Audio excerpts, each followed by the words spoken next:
with the recent success of X-Men Days of Future Past and the relative failure of Amazing Spider-Man 2, I wanted to take some time and think about what makes a good or successful or influential comic book film.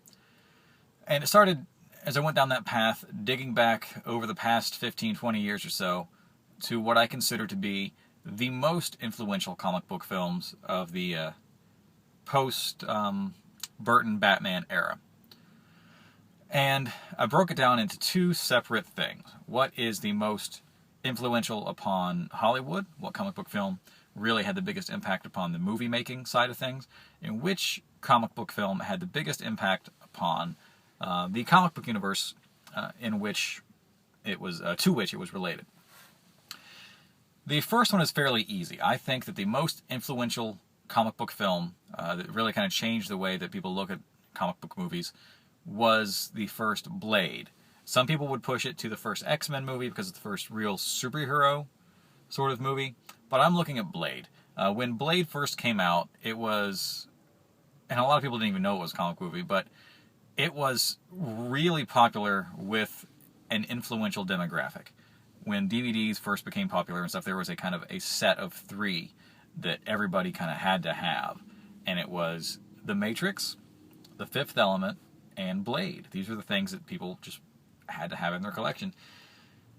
Blade showed that a young audience could take these different characters, I'm not going to say supernatural, that just applies to Blade, but superpowers again, and take them kind of at face value. You're going to accept that the reality of this film exists, and we're going to go with it. We're going to run with this universe. And you took really what was not even like a B-list, like a C-list or a D-list Marvel character, and made something huge. I mean, Blade was the shit. The soundtrack. I remember my brother had his car wired up with such a way for the speakers and the amps and everything that he would play the Punk Panel remix of Confusion from the Blood Rave scene so loud it would actually take the charge out of his car and he'd have to restart it while we were driving because he played Blade so fucking loud and poorly wired. Sorry, man. I don't know if that's a good plan or not how you did their car. But Blade was cool. And it made the movie studios think, hey, here's something we can do. We can grab some of these properties that have been passed around Hollywood for years and actually make some money. It also showed the possibility of franchising, the fact that you could have Blades 1, 2, and 3, and people would come see them. You'd get invested in a universe again. And X-Men really kind of capitalized on that. Spider-Man did as well.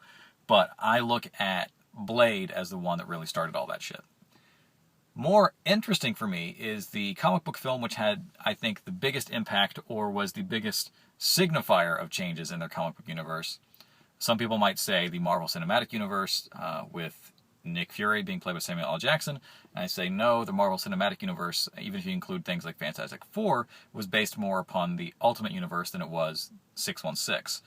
And in that universe, Nick Fury was clearly based upon Samuel L. Jackson, so it doesn't count.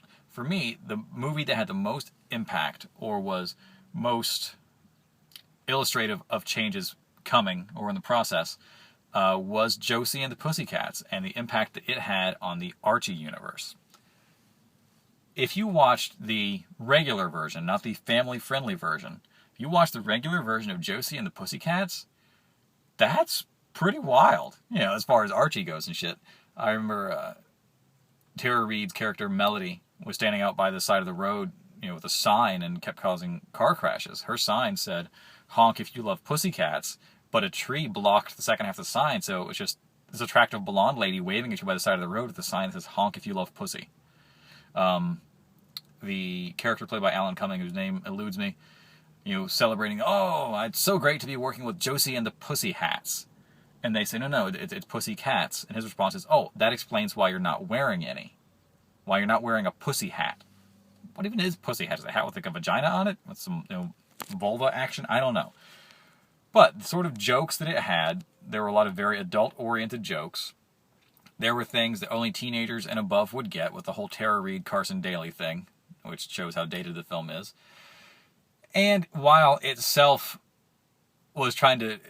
a self-referential parody of the branding within films, with the huge Target, McDonald's logos and stuff. The message was fairly subversive. Don't fall for this shit. We're making it blatant so you see how hammered you are by these things, at the same time taking the money from the corporations to do it, to bash them.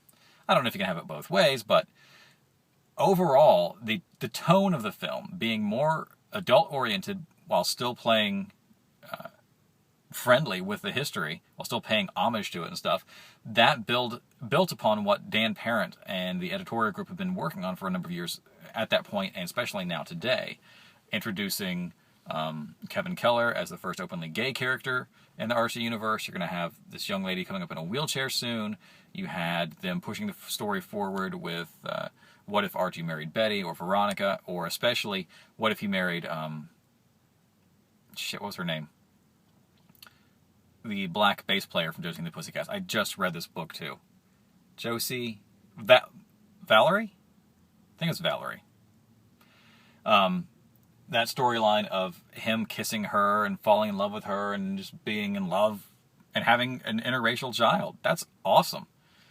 People have commented in the past that the Archie universe of years gone by was an idealized version of the American past, and that the Archie universe of today is an idealized representation of the American future, where you still have the, Pop's chocolate shop and everything, where you go get yourself a malted milkshake and stuff, and you share one with 2 straws, but it's an inclusive community. It's just nice. And I think a lot of that, if not caused by the Josie and the Pussycat film,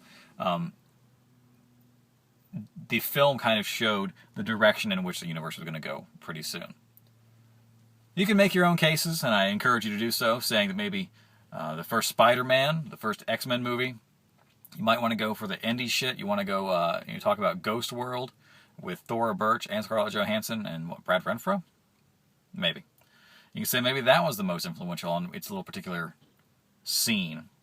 But I've made my brief and rambling case for the 2 that I think had the biggest impact. If you have any input, go ahead, drop it in the comments below. Make a response video, if YouTube even really does that sort of thing.